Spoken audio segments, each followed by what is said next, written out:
So I chose that song intentionally. It's by the Lumineers.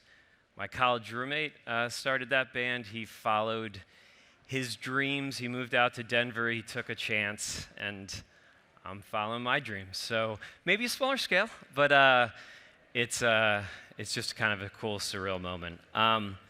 So why are we doing this session? This session is maybe not up there. I should have brought the clicker, but we're talking about burnout, and we're trying to get real. The first session we had, the keynote was obviously heavy, and the victims of fraud go through a lot, obviously. But the people who fight fraud endure stress, endure pressure, endure burnout, and the four folks I have here are experienced, have been through the grind in different areas, which is one of the interesting aspects. So we're going to just have a frank conversation. I'm going to ask them some direct questions, and we got them up there. Good, because when I was going to do the intros, I was going to say, you can look to the screen to do the intros. I think a lot of you probably know the folks that are on the stage, but I'll say some words. We have Karen Boyer over here, SVP Financial Crimes at M&T, Michael Steinbach, MD Financial Crimes and Fraud Prevention at Citi, Aaron Verton, Head of Fraud Prevention at Ally, and Matt Powell, EVP at Regions. So we are also really open to questions. This is going to be a dialogue, but if there's anybody, this is a topic I'm particularly passionate about. If you guys have questions, feel free. I can throw that weird-looking soft thing at you, and you can ask those. But let's start with a little bit about kind of personally manage burnout, and then we'll get into how do you manage burnout on a team, because that's a little different dynamic. So, Aaron, there you are. I was close. Aaron, my first impression when we met a few years back was, man, this lady is smart, tough, and composed, which is still the vibe you give off now. However, even people who project this have valleys they struggle through. I think that's like a common thing. It's like, oh, they're successful and they're, so composed. They, smooth sailing, right? That's obviously not the case. So I guess the question to you is, how do you manage such a heavy mental and workload and try to fend off burnout? That's a great question. I would say on the surface, I a lot of times look composed. I have a lot of people from my team here, though, that knows me a little bit more personally that can probably say she runs around with her head cut off on a regular basis. But I am kind of always paddling very quickly underneath the surface because we have jobs that demand us to, constantly have a lot of balls in the air. It's kind of what we do. I'm also a mom, so I have a family at home, and they're more important to me than my job. So that is one of the things that I will share of how I manage burnout is I have my priorities straight. I love my job, I love what I do, but my job is not who I am. It's just a big part of me. So that's one of the ways that I honestly manage burnout, but throughout time I've had to develop some strategies. I meditate, and I know it sounds very cheesy, but I do meditate on a pretty regular basis. I also wake up every morning and I work out because I feel when I'm stressed out, if I accomplish something, it immediately elevates my mood and I get that adrenaline and serotonin, not serotonin, what's the one I'm looking for? Serotonin? One of the good ones. One of the good ones, endorphins. Yeah. Get those going, and that helps me to bring my energy to where I'm going. I'm also a big Calm fan. I listen to sleep stories at night before I go to bed so that my brain can settle. So, I've had to learn those strategies over time. Doing what we do, it is a constant list of, did I do this? Do I do this? I need to do this. I need to reach this person. I need to check on this. I've got this report that I've got to give. And I think if you don't have a way that you've kind of come up with of how you react to that so that you can actually settle, then it is very, very trying, and it can absolutely lead to burnout. So I've had to develop those strategies over time.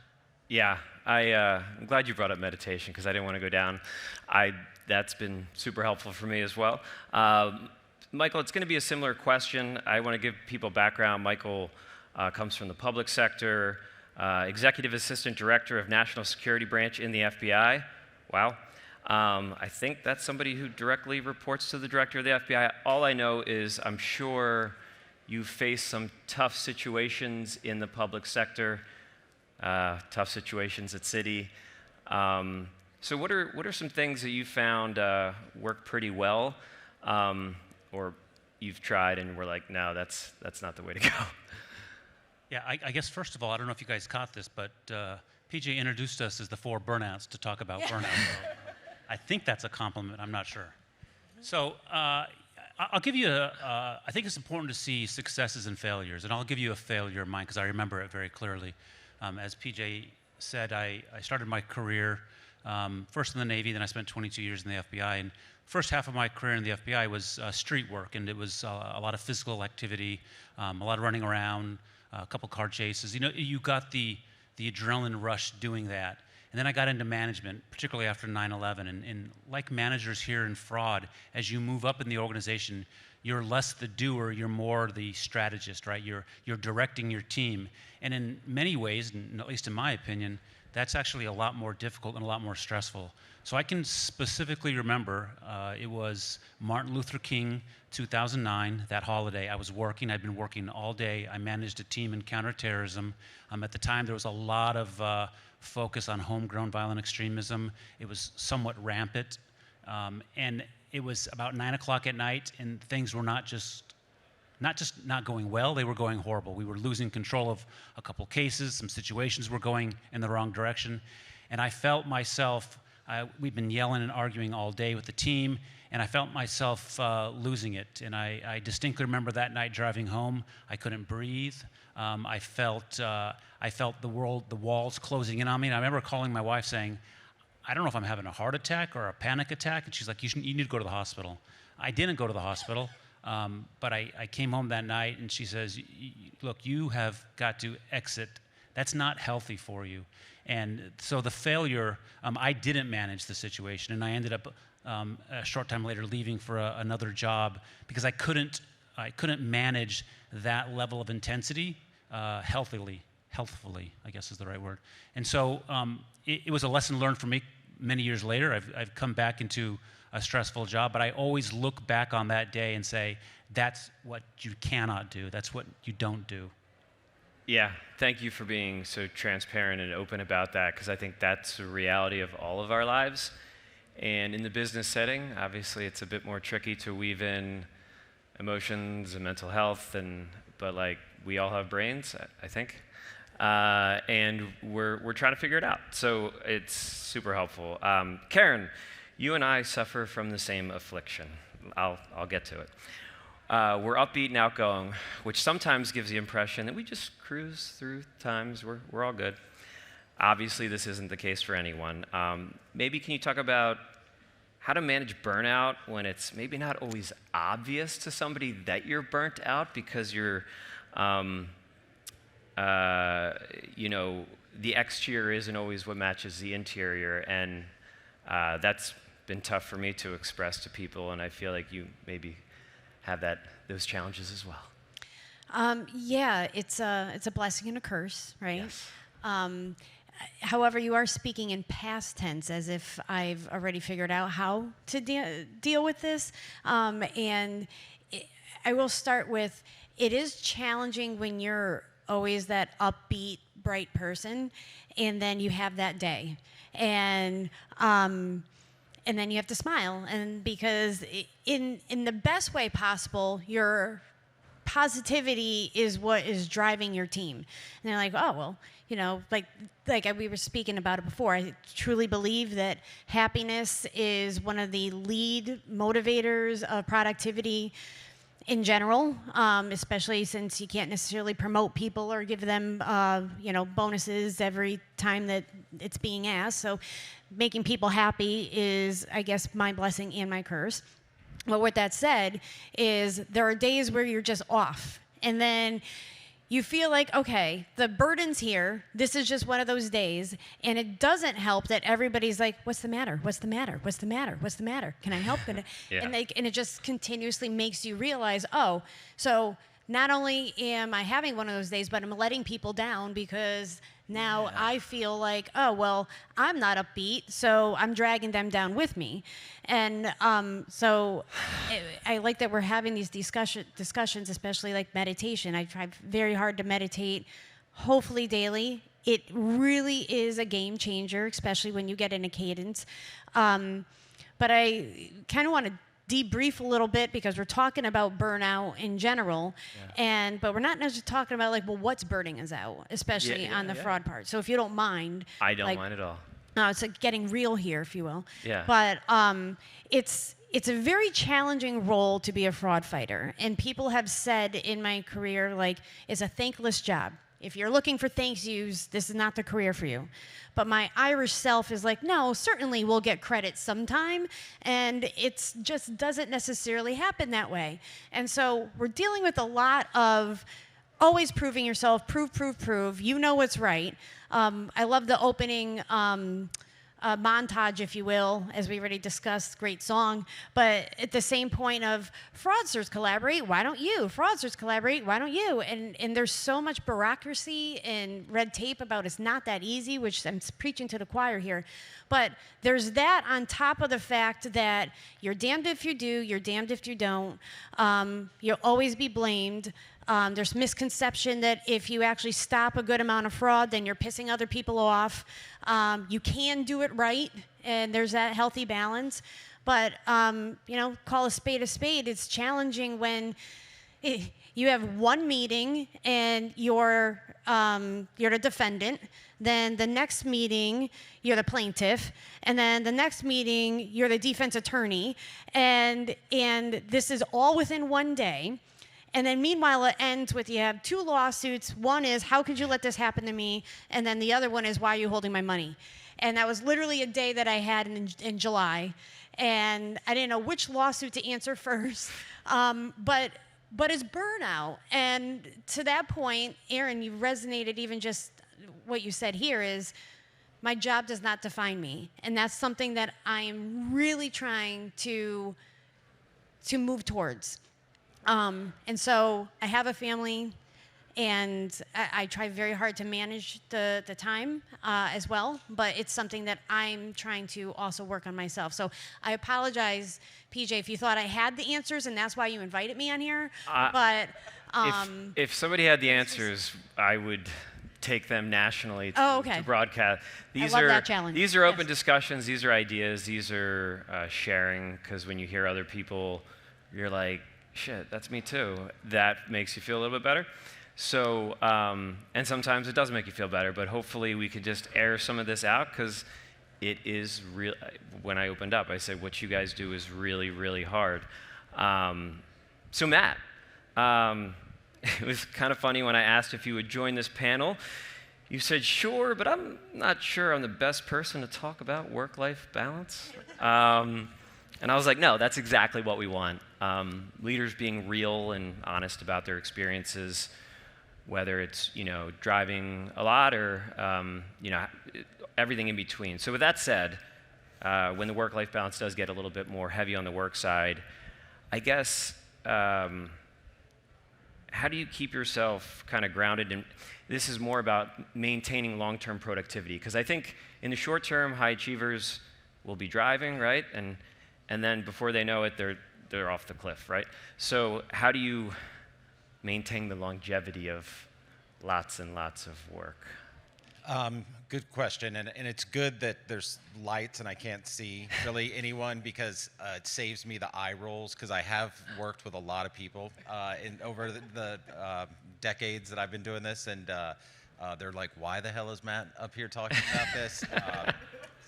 And it is April Fool's Day, which clears my conscience a little bit about this. But and the last is Mike and I agreed that we wouldn't promote scotch and wine as how you deal with that. But we said, let's be real. We do that too. I thought that was round 2 of questioning, but Everything in moderation, guys. Everything in moderation. But but two things, there's been a lot of really good context already given. So two things that I would just add for me personally is, I had to go through this fundamental transformation in my head, and maybe it's a little bit of an ego check to say, hey, look, the bank's going to be okay if you don't, if you take 2 days off and do something. And so learn from some really wise executives that I've had the chance to work under, that where you have to schedule time, you have to turn it off. And that's even time, and I think folks were talking about it, whether it's meditation, those kind of things, but even scheduling on a daily basis, that you have time to sit back, read, reflect. I think these are the things that are important to become really good leaders.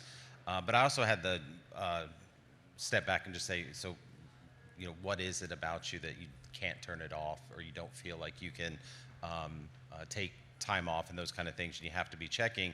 And it was really sort of introspective for me, is that, I'd been so focused on delivering results, the things that we were talking about. And for a lot of us who have come up from kind of entry level in the fraud space and worked your way up, a lot of your success is deemed from, you're the expert. If you give it to Matt, he can get it done, those kind of things. And you gauge your worth because of that, as opposed to, it really forced me to say, hey, look, I need to be spending more time on developing a team, leading a team, to where you don't have that anxiety that if you're not with a finger on something, that things are going to go south. And in that fundamental shift of saying, you're building something that's sustainable, that allows you to do this without burning out, without being having to have your finger on every single thing, every decision. Those have been really important just for the longevity of being able to do this. Yeah, and longevity, I think, is the key, because even when you maintain it as well as you can, it's going to be, yes, did I have a question? Ooh, I get to throw this thing now. Yes. Oh, that's part of the fun. I can't catch. Oh, is it on? Yeah, thank you. Thank you for all the insightful advice. My name is Ayelet. I spoke before. I wanted to ask you a double-click question, because the burnout is real in many professions. But I think what's unique about fraud fighting is the emotional impact of your daily work. You deal with humans that are losing money. It's not just the bottom line for financial institutions. It's the humans that are losing money, that they are dealing with shame. How do you deal with that part of the burnout?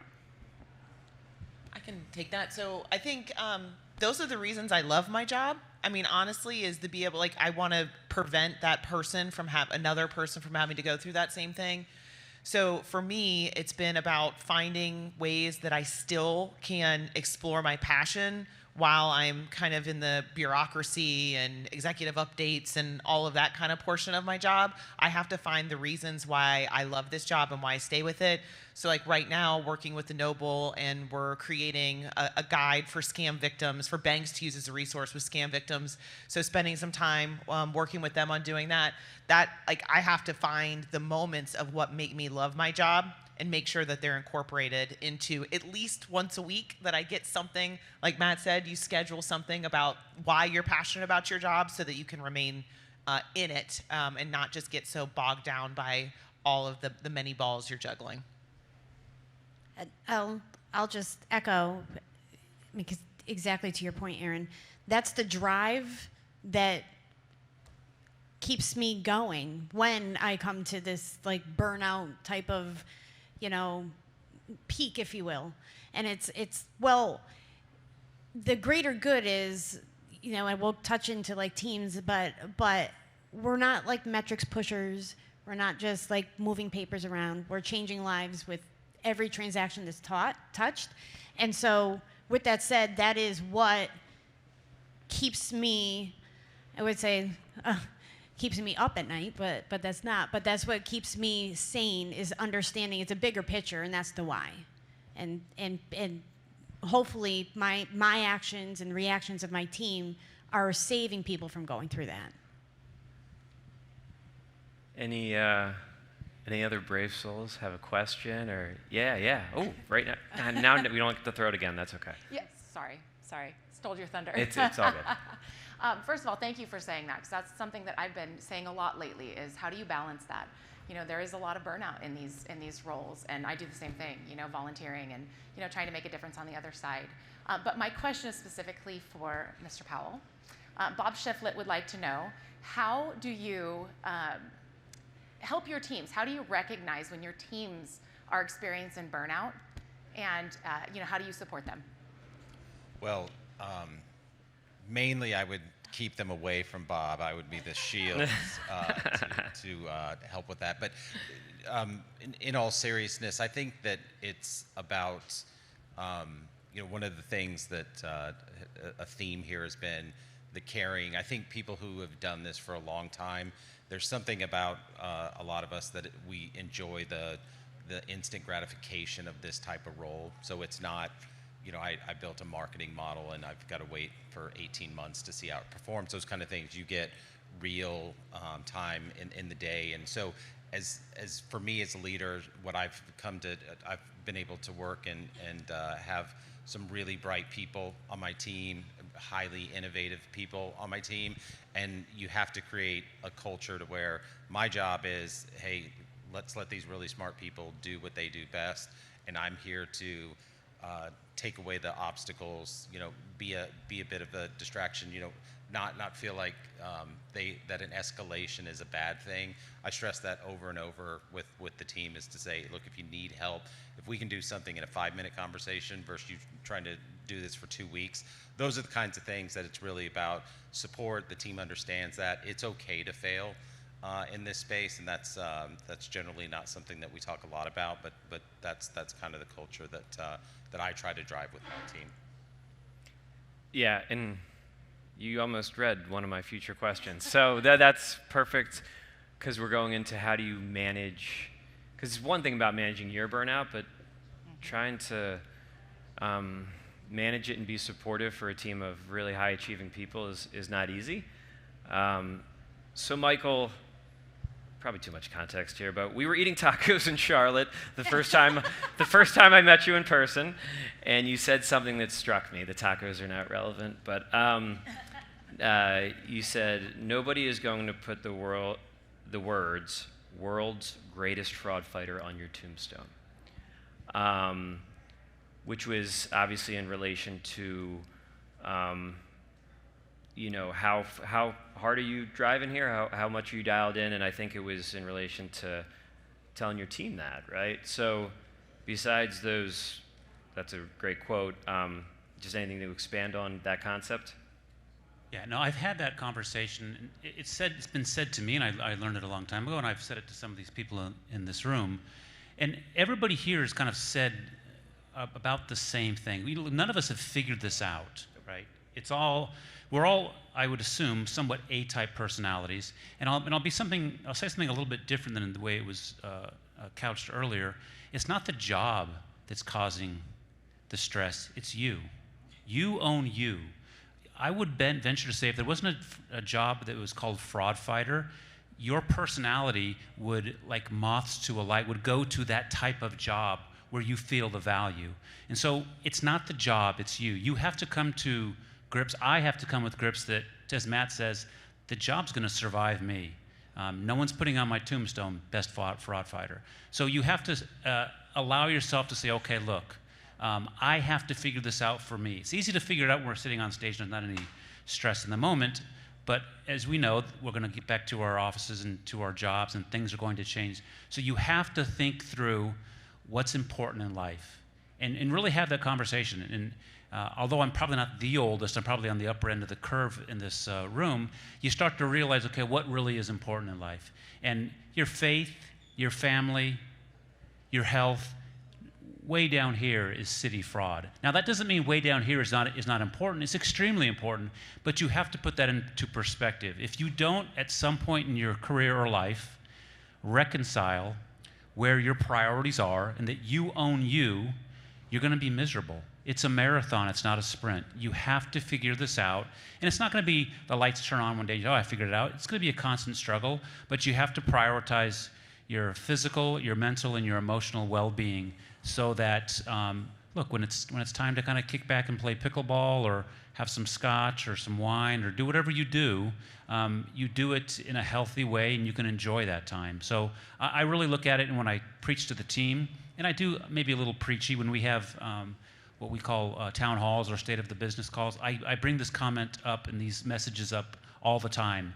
Focus on what's really important. The job ain't important in the grand scheme of things. Yeah, and that's why, I mean, in town halls, that's a big, just getting that message out there. It might land with some people. Others might be like, yeah, but we all have that. Yeah, but although these are people who have been through the ringer in your job or something in a relatable field. So really good. So Karen, this is a harder one. When someone comes to you as a leader showing more or less obvious signs of burnout, it's like this person just needs to, like, they're amazing, they're high achieving, but like you're going to crash and burn. Are there any ideas for leaders in this room how to best support those type of people? Yeah, I'm still digesting Michael, because like I just hear Taylor Swift, like I'm the problem, it's me, like in my head right now. I've never been accused of quoting Taylor Swift. Yeah. Live in that headspace, Yeah. and then maybe since City Fraud's on there, Remember that time that you Yeah, quoted yeah, yeah. Taylor Swift? Yeah. See? That's on your tombstone now. See? Don't worry about the fraud quote.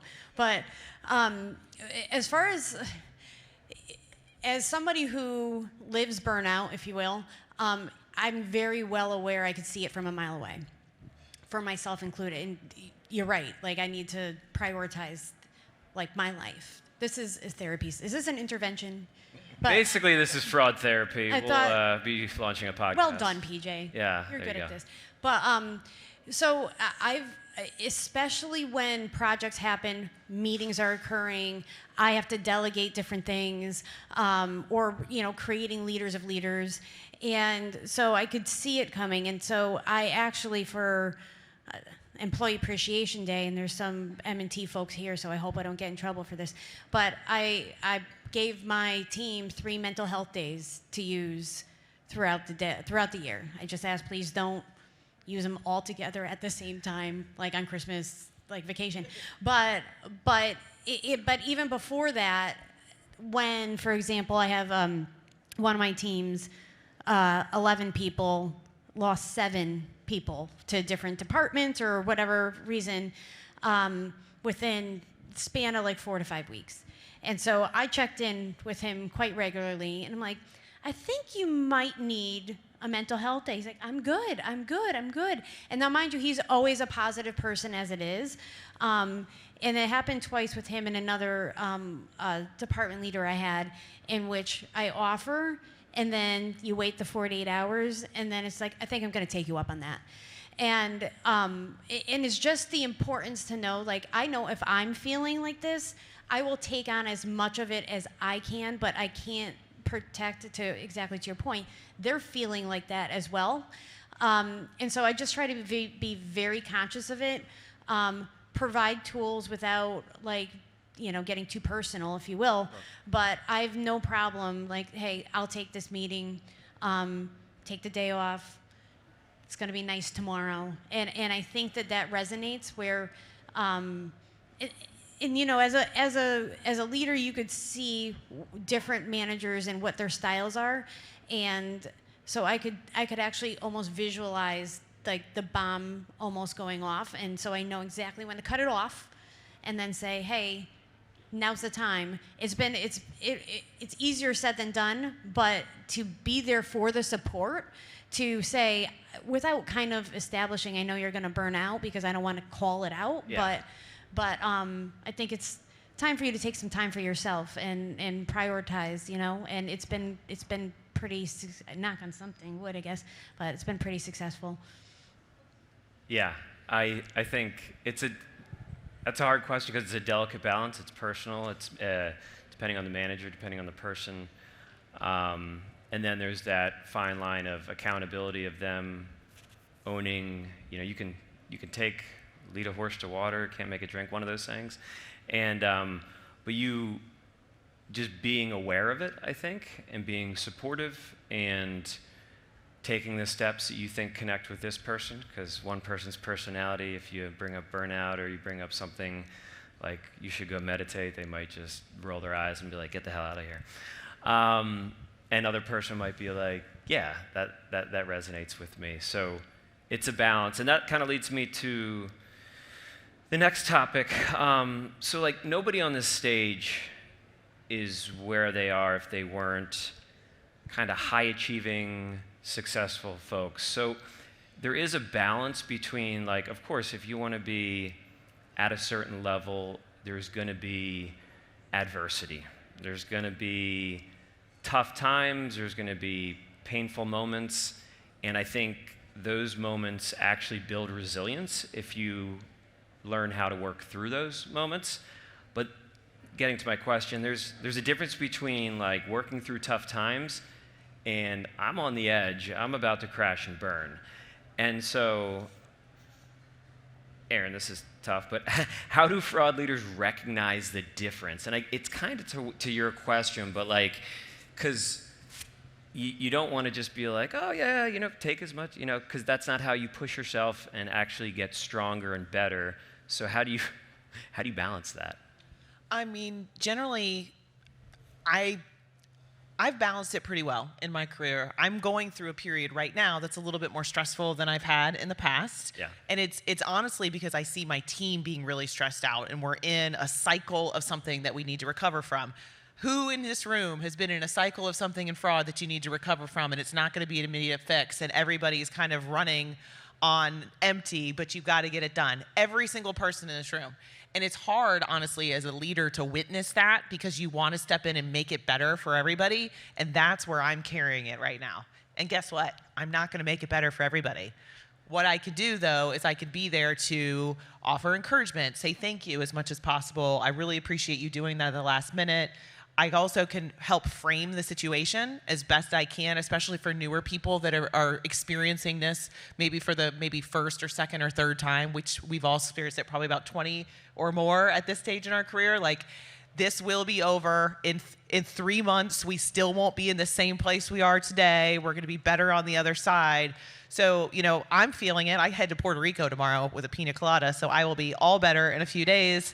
But I'm using my tricks of the trade. I'm meditating. I'm sleeping in the guest bedroom right now because I need to listen to so many sleep stories because I'm waking up in the middle of the night and my husband's annoyed with me. Like, that's the reality. You have to come up with the strategies that help you bring your calm back into your life.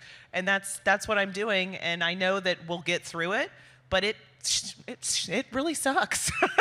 Yeah. It really sucks. And it's just the reality of what we do for a living.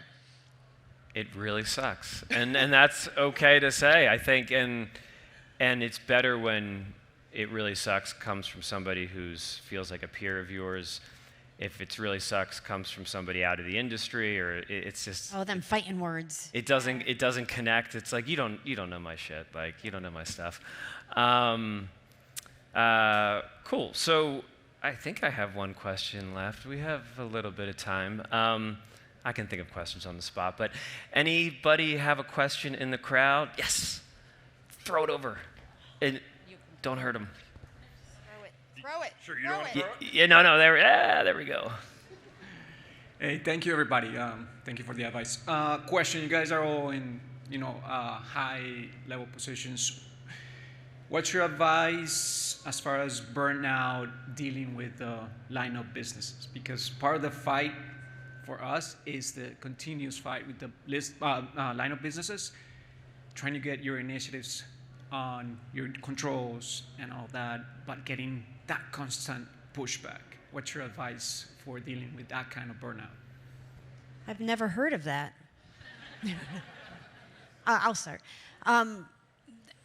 It sounds cliche, but just make friends. And there's corporate training and everything, sphere of influence, and get as many people on board to what the right thing is, and try to manage the relationships of the people that you need their help, they need your help, again, very much easier than said than done, but it's such a clear part of the burnout, and that's something that is just investing time, which adds to the burnout a little bit more. Is you need to manage your time, whether it's 50-50, sometimes even 60-40, of the outside influences in the organization that you know are going to benefit the team eventually.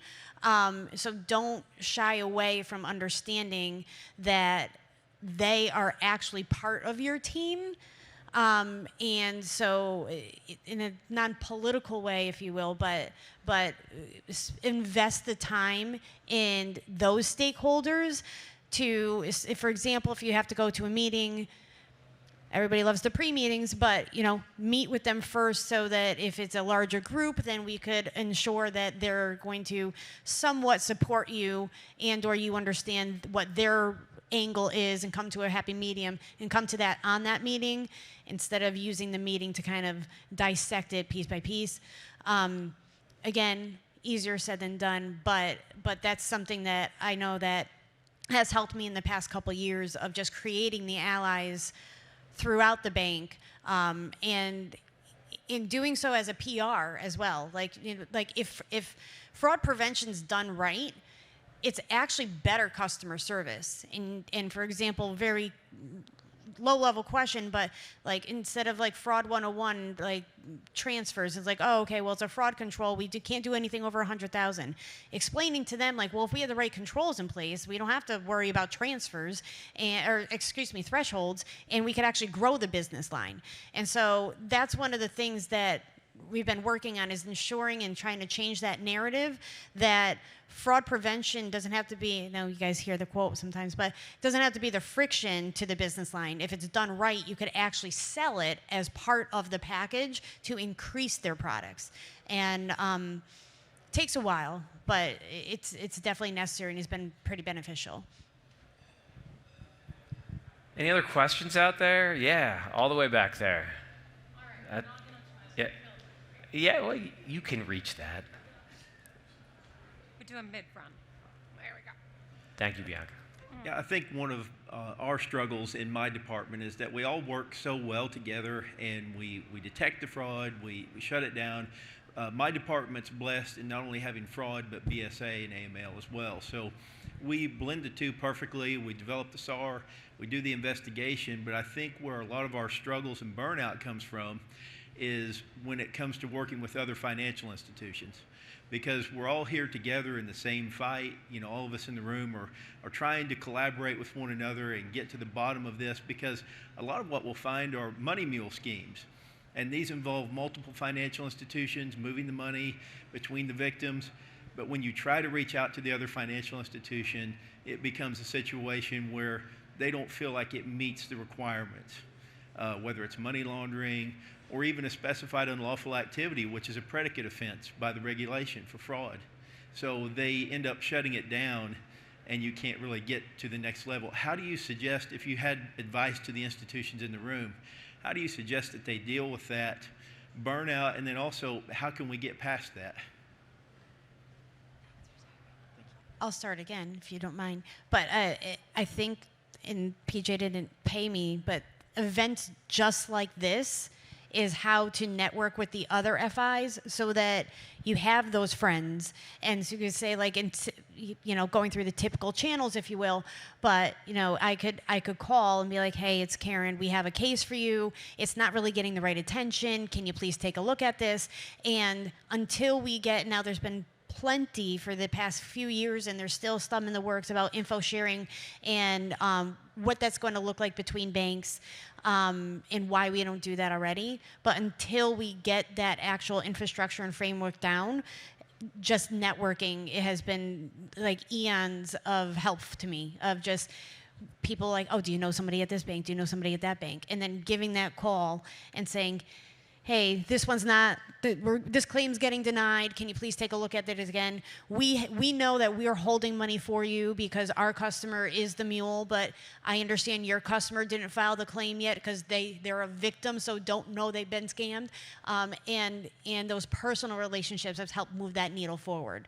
So again, easier said than done, but it's been something that's been filling the gaps until there's something industry standard that we could actually go through. Thank you. I don't know if you guys want to chime in. The only thing that I would add is that what you just described isn't a new issue. In fact, I think we've been talking about this, and we talk often about better collaboration and those kind of things. But it's also going to take leaders to really be innovative and think differently. Because when we get in a room, it's, well, legally I can't do this, or privacy, we can't do this, or data sharing, and there's just tons and tons of reasons why we can't do these things. And some of it's even how you're organized. You have sort of the financial crimes piece of that. Other financial institutions, you may need to talk to 4 or 5 different people for that. We're never going to get to a place where everyone's going to be organized the same way. So I think it's going to take innovative thought by leaders like this in the group to say, how do you get past these challenges? I was giving Mike grief before we got up here. I need a hold harmless from his organization. But in reality, you think about some of the ways that we pass data, these really clunky processes of just trying to get people whole, and if you think about where we are, the capabilities that we have, the technology that we have, a lot of what we do, and the royal we has a ton of opportunity for just some innovative thought. I don't even think you're not solving this with technology, those kind of things. It's just how do we get smarter at this? Yeah, and I mean, that's a great segue into, like Karen said, why are we here? We can't do your job. We can't force people to collaborate from one bank to another. But if we can create an environment where, yes, you're learning things, but you're finding those phone of friends. The more I meet folks like this, they know each other from 20 years working within the same banks. And not everybody has that network. So how can we expand that network? Big bank, small bank, big credit union, small credit union, fintechs. So when shit hits the fan, you can be like, I can call on Karen, I can call on Aaron, I can call on Matt, I can call on Michael, and whoever it is related to that. So I don't know if it's a KPI, but one of the ways we're measuring the value of this is, like, how many people do you meet where you're like, they get me, I would love to talk offline about this, we can't figure out everything in a 45-minute session, and that's where I think real value is made. And so, yeah, now, Matt, you just talked, but it's coming back to you. So this is I think our final question. When you evaluate the best fraud fighters who worked for you over your long career, I don't know if they're in this room, what qualities stand out? And as a follow-up, is most hours worked on that list? No, and but in fairness, to keep the conversation real, there is an aspect, because this is such a event-driven type of space that there are times it takes till midnight to be on the phone with that, and so not that I'm holding people accountable to say that means you're successful, because in some cases I would argue it took us way too long, so those people aren't successful and how long that takes. But it's very much, and especially in this space, it's the folks that are balanced in this. One thing that you don't want to do in being in this type of organization is become the sky's falling person. You lose credibility. So I think the folks that have been really successful are balanced. They know how to have effective conversations with the line of business partners like you were talking about, that don't become, we're going to hold this loss anvil over your head if you don't do this. I think it's people who are innovative, and I say that not thinking just innovative from a new technology, those kind of things, but people who can take the things that you have today, the capabilities and tools that you have, and really think differently about how to use those and how to be effective. Those have been the people who I think have really excelled that I've seen and had the chance to work with. Yeah, and I appreciate you keeping it real from it goes back to, you don't get to certain levels of achievement, sports, work, whatever it is, without driving. And maybe you're not tallying it as hours worked, but it's the longevity of that. So if you want to get to that level, you're going to, I would imagine being the skies falling person is exhausting. And I would imagine how you manage your day-to-day matters, so you're there for the long run. And you mentioned being, I think, I don't know if you said composed, but like a sounded, trusted voice, which I don't know about you guys, but when I'm experiencing floods of anxiety, I'm not at my most trusted voice space. So I think that's I'll leave it with maybe one thought and then we'll wrap up, is if any of this stuff is not hitting home, but the sheer fact that you'll be more successful if you take care of yourself, all those things that your anxiety and other whatever it is saying you got to do more of, you'll actually probably be more successful if you find a way to just manage it for the long run. At least my thoughts, at least. Jump in. Do you mind actually if I touch on that? So last week, I had the pleasure of in a conference, General Casey. I don't know if people are aware, but yes, he spoke for about a couple hours, and he was chief of staff for Bush and Biden administration and managed tens of thousands of troops in Iraq. And so he came, it was part of a leadership conversation. And one of the things that really resonated exactly to this point was that he took days off. And people are like, you can't take days off, we're at war. But he did, and he's like, well, I need to be my best self. Yes. And in order to be my best self, I have to take care of myself. And like that really resonated, because here we are talking about burnout, and I have tens of thousands of lives depending on me. But that was like, well, gosh, if General Casey could take a day off, like maybe I should try it, you know. For sure. But it really does make a difference. It's not a test of how far and how much you could work. You got to take care of yourself in order to be the best person for your team. Yeah, and sometimes you have to creep up against that edge of burnout, or some moment where it's like, oh, all right, this is good, effective feedback. I need to do X, Y, and Z. So if we can avoid those spots, and it's hard to see the clock from here, so I got to fix that. But we're all done, so thank you, everyone.